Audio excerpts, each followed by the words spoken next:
Hello fish fools, Jeff here.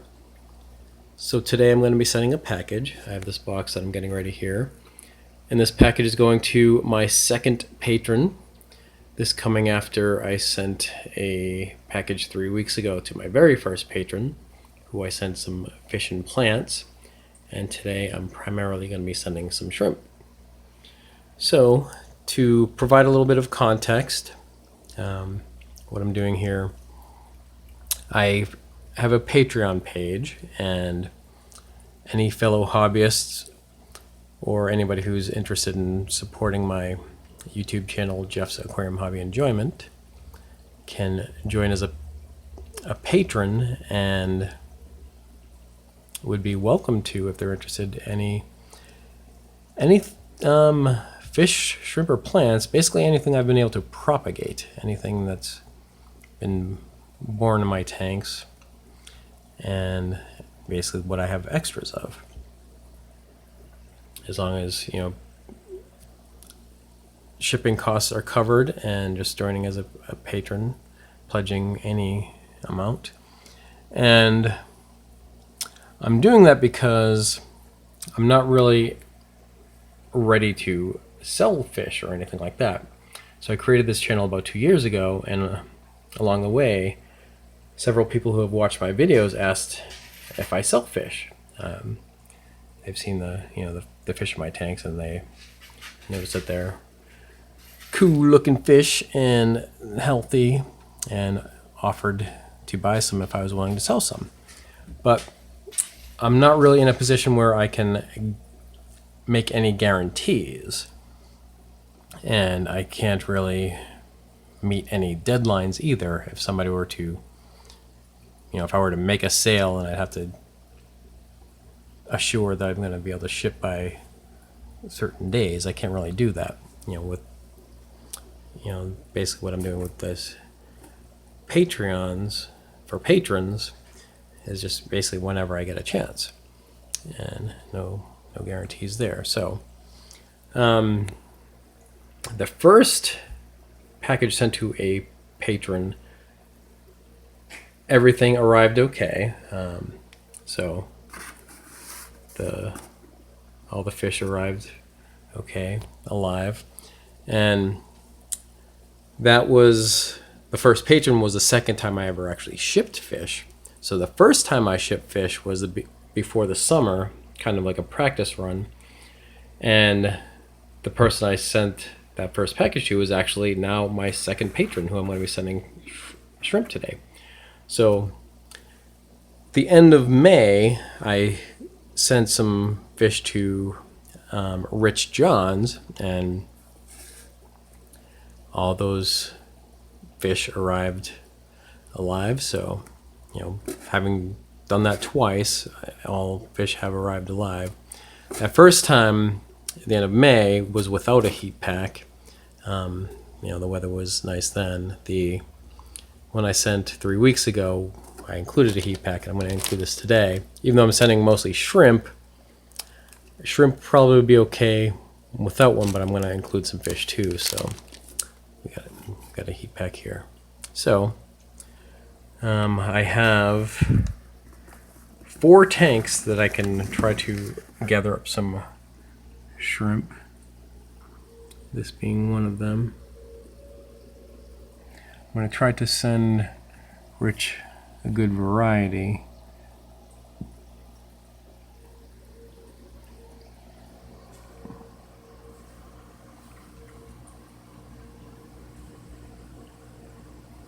Oh, there's some in here, so I'm going to try to round them up, and I'm going to show a couple other tanks. Hold on.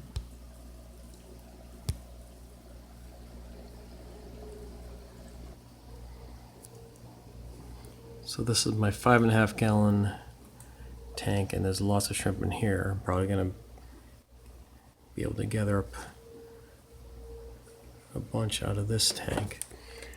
So I know, these are all more out in the open, and there's lots of shrimp that are, lots of good amount of saddled females in here, because I want to make sure that I'm able to get some that are ready to have babies. And looks like, yeah, there's one that's buried right there. Right there. If I can try to get a buried shrimp too, one that's carrying eggs like that. I'm going to attempt to. I'm going to try my best to do that. I'm not sure how I'm going to gather these up. Yeah, be able to get some from... Oh yeah, here's one that's buried right there, right in front. Right on the dragon stone right here.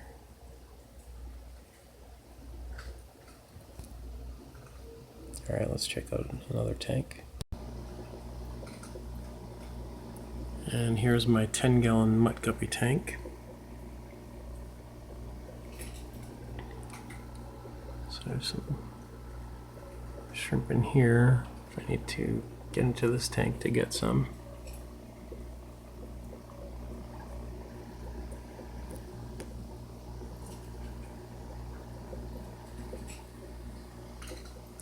And then let's check out another tank.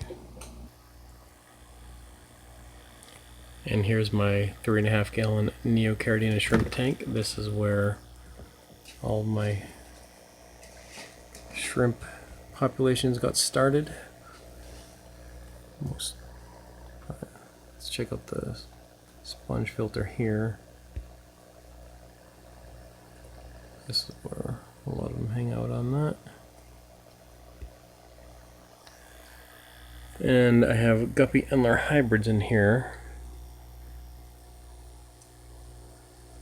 with some a lime green antler father, and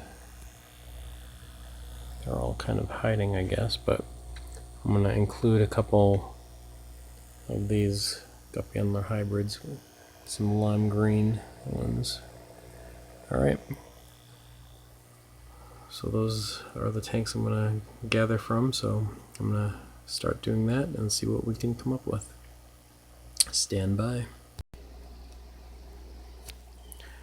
Okay, so I've gathered up all the shrimp, and all between these 4 bags here, and this is pretty much how I'm going to be setting it off in the package. So got the styrofoam insulation, and I just put some aluminum foil lining the bottom just in case if there's any leakage that could help prevent that. And then there's several of these grocery bags, and then the shrimp bags inside. So let's see what we managed to gather up.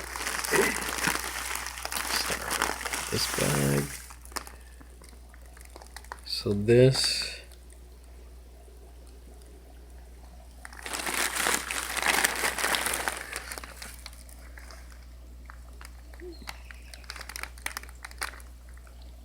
this is what came out of my 10-gallon mutt guppy tank.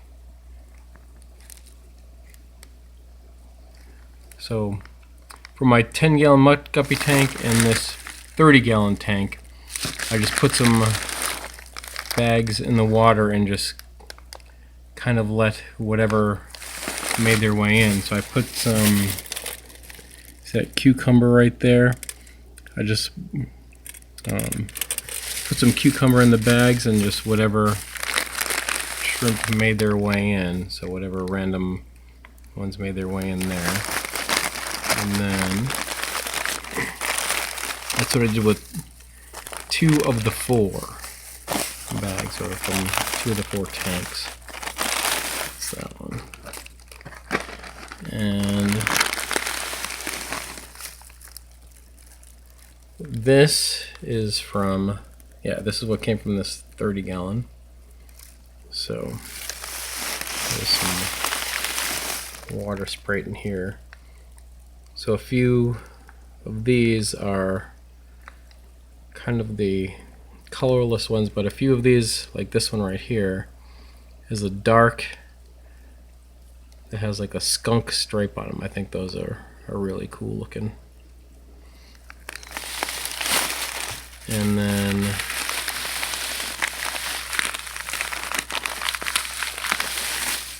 this bag, this came from my 5.5 gallon tank, where in that tank there are all red cherry shrimp. So I know there's at least one in here that's buried. I wanted to make sure that I was able to snatch up a buried shrimp, and there's several saddled females and yeah. So these are all red ones in there. And then this last one, this is what came from my 3.5 gallon tank. So there's some Subwassertang in here, and I made a point to get a couple blue ones. So there is a couple blue ones in here, a couple red. I know one of these I noticed was buried, and then whatever other random was in here. And there's also some Guppy Endler hybrids. It's hard to see in the bag, but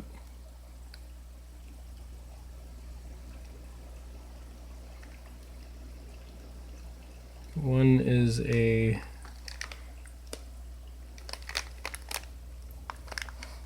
where is it? There's a male lime green Endler and wild guppy hybrid in here, so it has like the